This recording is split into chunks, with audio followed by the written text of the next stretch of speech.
Avant de parler d'Arthur Malédiction, il serait probablement judicieux de parler de la trilogie Arthur et les Minimoys. Oui, trilogie, j'aurais aimé dire qu'il n'y a qu'un seul film, mais malheureusement c'est pas le cas. Donc la trilogie commence avec Luc Besson à la réalisation qui réalise Arthur et les Minimoys, qui était... En vrai, quand t'es enfant, c'est un peu potable, mais alors quand tu grandis, que tu vois ça avec ton œil d'adolescent ou d'adulte, ouh, là c'est plus du tout potable, hein. Je crois que pour moi, celui-là, c'est un film très moyen, parce qu'il y a quand même quelques petits moments travaillés. Voilà, quelques petits moments, j'ai pas dit que le film était génial. Puis on a eu le 2, La Vengeance de Malthazar, et le 3, La Guerre des Deux Mondes. Deux parties d'une même histoire, toujours réalisées par Luc Besson. De la merde, à éviter à tout prix, je les déteste, notamment La Vengeance de Malthazar, où il ne se passe rien, et La Guerre des Deux Mondes, qui te fait demander comment c'est possible que tel perso ait survécu alors qu'il se noyait. Mais bon, je vais pas faire le bilan de la trilogie là, je suis pas là pour ça, je fais juste un rapide résumé. On pensait que c'était enfin fini. Puis en 2022 est arrivé un petit trailer d'un film d'horreur lié à Arthur ou du moins à son univers, avec une bande de jeunes qui se rendaient là où a lieu le tournage d'Arthur et les Minimoys, enfin de la trilogie globale on va dire plutôt parce que logiquement ça a été tourné au même endroit. Et donc on a eu la bande-annonce qui vendait un projet un peu curieux. J'irai pas jusqu'à dire que le film avait l'air exceptionnel, mais j'avoue que j'étais un peu curieux du concept du film d'horreur qui est lié au monde d'Arthur et les Minimoys. Puis après je suis allé voir le film et... Oh putain, il faut vraiment qu'on en parle là, il y a vraiment un problème. Mais parlons d'abord de l'histoire d'Arthur Malédiction. Alex est un grand fan d'Arthur et les Minimoys depuis qu'il est enfant. Lors de ses 18 ans, ses amis lui font la surprise de l'emmener sur les lieux de tournage d'Arthur et les Minimoys, mais en arrivant, ils vont se rendre compte qu'il se passe des choses bizarres et ils vont vouloir s'échapper à tout prix car ils sont persuadés de vivre un vrai cauchemar. En gros, c'est l'histoire du film globalement résumée et je pense que je peux pas la résumer autrement. Et qu'est-ce que j'ai pensé de ce film Arthur Malédiction? En 3 mots. De la merde. Et sincèrement, je peux pas dire autrement ce que je pense du film à part ça, parce que tout est réellement raté. Il y a eu zéro investissement, le scénario a été mal écrit. En fait, Luc Besson, tu sens que ça, il l'a fait à l'arrache. Il l'a même pas fait avec passion ou quoi que ce soit, à supposer qu'il ait fait les Arthur avec passion, mais ça je ne sais pas. Mais en tout cas là, il n'y a pas de réelle intention artistique. Tu sens que chaque fois que tu vois une scène du film, on dirait une scène pompée sur un autre film d'horreur que t'as vu avant et qui est bien mieux. Non, là pour le coup, il n'y a rien à sauver du film, c'est vraiment de la merde totale. Mais évidemment, faut que je dise quand même un ou deux petits points positifs, sinon on va me traiter de rageux. Donc on va quand même sortir quelques petits points positifs. Et j'ai bien dit quelques, hein, franchement ça va durer 2 minutes grand max. Alors le positif, accrochez-vous bien, ça va aller très très vite. Donc je dirais que l'introduction avec notre groupe d'enfants est potable et nous donne envie d'en savoir plus sur eux tout en comprenant à quel point ils sont fans d'Arthur et les Minimoys. Je dirais aussi que l'histoire se tient malgré qu'elle soit ultra cliché. J'ai dit l'histoire, pas le scénario. C'est pas la même chose. Les décors sont acceptables et les costumes passent. Voilà, j'ai fait le tour du positif. Ah non, non, vraiment, j'ai plus rien à dire de positif sur le film, là. Voilà, le positif c'est fait, je vais pouvoir passer au négatif. Donc le négatif, on va commencer par parler du plus évident, le manque d'originalité. Peut-être un peu dans l'histoire à la limite, mais je sais pas pourquoi, à chaque fois que je voyais une scène du film, ça me faisait penser à un bien meilleur film d'horreur à côté. Ou un peu plus crédible, parce que j'ai même pensé à des mauvais films d'horreur, pour dire le niveau. J'ai pensé à du Hostel, j'ai pensé à du Massacre à la tronçonneuse, j'ai pensé à du Evil Dead, j'ai pensé à Blair Witch, dont le remake pourri.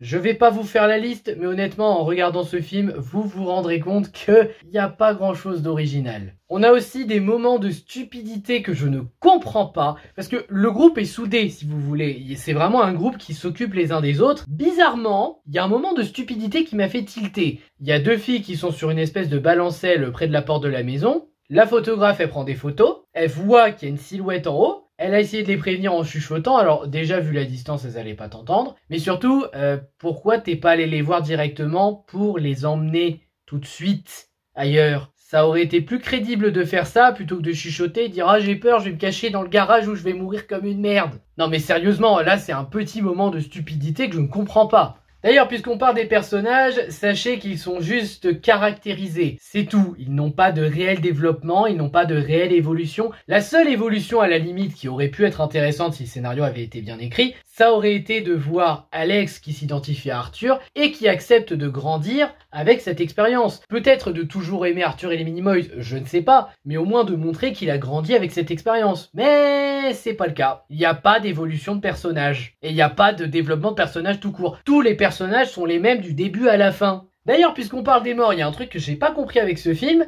Le film est interdit aux moins de 12 ans, et c'est vrai qu'il y a quelques scènes assez trash. Mais, concrètement, on ne voit pas les morts. Sur toutes les morts qu'on a vues, je crois qu'on en voit une et c'est juste une personne qui se fait poignarder. C'est même pas une mort interdite au moins de 12 ans là, hein. Mais ouais, là j'avoue que je ne comprends pas. Pourquoi vous mettez moins de 12 ans si vous assumez même pas de montrer les morts? Ça encore c'est un détail, ça dérangera pas tout le monde. Mais bon, de voir que les gens sont tués hors champ, c'est triste. Aussi, si on parle des musiques, il y a quelques thèmes qui sont pas mal, je le reconnais. Mais alors il y a d'autres musiques qui sont incohérentes. Par exemple, il y a la musique quand Alex se fait poursuivre par la police. J'ai pas compris le choix de musique, vraiment pas. Et j'ai pas compris non plus le choix de musique quand ils partent en voyage pour retrouver la maison d'Arthur. Donc on va dire que les musiques c'est kiff-kiff. Il y a une partie qui est pas mal, il y a une partie qui est à chier. Aussi, je voudrais m'attarder sur le personnage de Renata. Renata, pardon, je regarde mes notes parce que les noms j'ai vraiment pas retenu pour ce film. Donc Renata, qui est une jeune femme assez belle, je crois que c'est un peu la plus belle du groupe.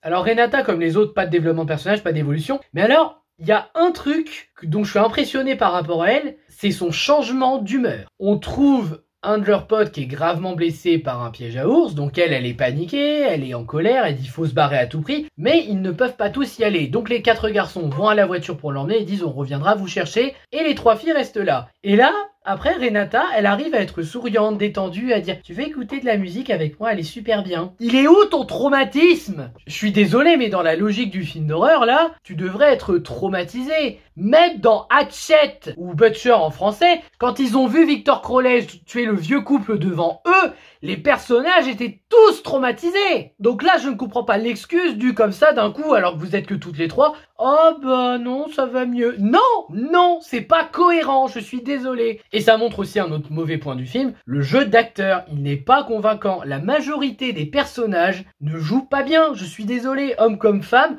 Je ne suis pas convaincu, que ça soit pour les moments d'émotion qui sont sincèrement d'une nullité. On ressent rien. Tu vois un personnage mourir, t'es en mode « Oh, il est mort. » Rien à foutre. Et c'est pareil pour la tension. Comment vous voulez croire à de la tension pour ces personnages alors qu'on s'en fout de ces personnages? On les connaît pas, ils sont pas développés. On a juste une putain de relation qui se crée entre Alex et Samantha. Et même cette relation, on n'en a rien à péter. Si elle avait été développée vraiment d'une certaine manière cohérente, j'aurais dit pourquoi pas. Là, elle est là pour être là, parce qu'ils se tournaient autour depuis qu'ils sont tout petits, donc c'est mignon. Oh putain, mais c'est pas vrai. Et vous vous embrassez à 18 ans et vous avez encore peur. Mais qu'est-ce que c'est que cette relation de merde? L'horreur d'ailleurs est d'une médiocrité. Alors ça surprend sur le coup si vous voulez, mais ça fait pas peur à proprement parler. Pour moi, il y a 2 types d'horreur. Il y a l'horreur qui te surprend mais qui te fait pas forcément peur sur le coup, et il y a l'horreur qui te fait réellement peur. Evil Dead par exemple, pour expliquer, là c'est une horreur qui me prend réellement, c'est une horreur qui me fait peur, où je me dis je ne veux pas être à leur place. Là, que vaut l'horreur de ce film? Rien du tout. Vu que la mise en scène est très classique et donc oubliable et qu'on s'en fout des personnages, l'horreur ne marche pas. Et un des points des plus discutables du film aussi, le final, bien entendu, on va en parler, mais surtout le pourquoi tout ça a eu lieu, la vérité entre guillemets. Et alors là, je me suis retenu de péter un câble, mais là j'avoue que ça a plus joué sur mes attentes qui étaient minimes, mais qui en avaient quand même un peu.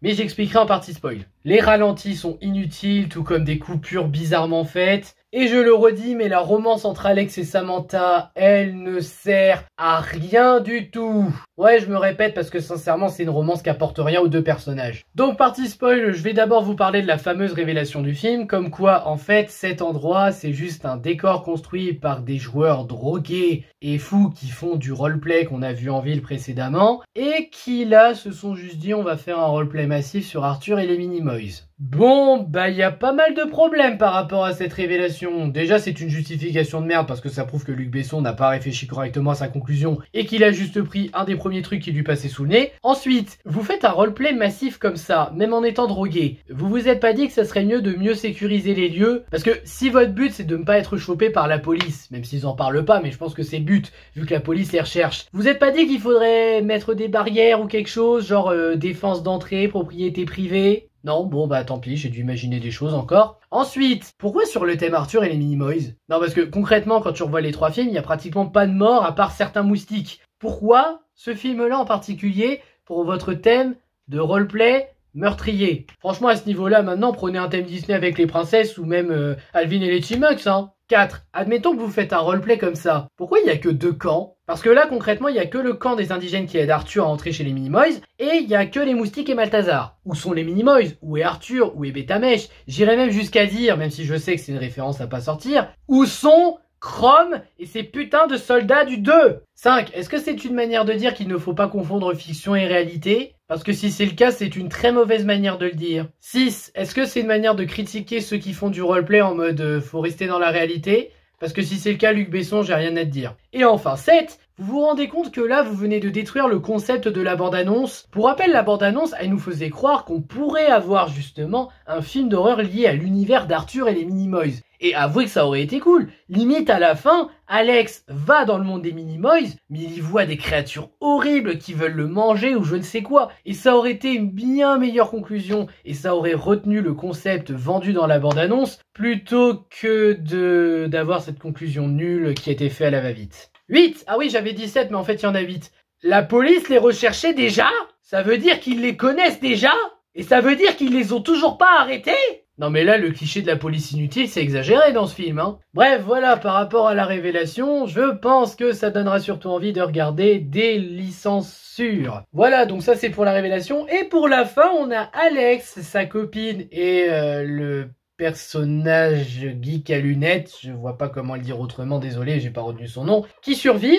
Et donc, ils s'en vont comme ça, bon, un peu marqués, mais ça marque pas d'évolution, tu sens qu'ils sont pas traumatisés. Alors que t'aurais pu savoir justement qu'est-ce que ça va faire à la suite. Est-ce qu'Alex est encore fan d'Arthur et les Minimoys? Est-ce qu'il réfléchit au fait qu'il était trop renfermé dans l'enfance? Tu ne le sauras jamais. Donc, une fin gâchée et une révélation de merde. Ah oui, et Alex a beaucoup, mais alors beaucoup de goodies d'Arthur et les Minimoys. J'espère que c'est pas une manière de dire que c'est un fan toxique, parce que des fans toxiques, j'en ai vu pire que lui à ce niveau-là. Voilà, donc il faudrait maintenant que cette critique s'arrête. Donc concrètement, ce film, pourri, à éviter, nul, à chier, y a rien à dire dessus de positif. On oublie, certes, j'ai un peu défendu les décors en mode ça passe, mais en vrai, rien n'est bon dans ce film, rien ne vaut la peine. Évitez-le, fuyez-le, allez voir un autre film plus intéressant. J'y suis allé par curiosité, et heureusement que je paye pas ma place. Heureusement que c'est mon abonnement Cinépass qui me permet d'y aller, parce que concrètement, là, j'aurais payé, j'aurais crié à l'arnaque. Donc c'était de la vraie merde, et je le déconseille fortement. Le seul point que je peux vraiment dire de positif, c'est que ça m'a donné envie de me remater Brightburn, qui est un bien meilleur film d'horreur. Pas excellent, mais lui au moins il assume de faire un Superman maléfique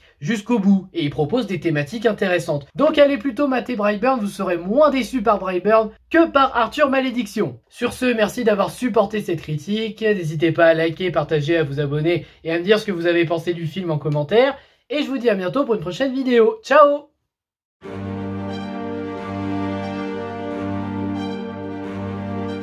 Bon bah maintenant j'ai plus qu'une chose à faire de toi.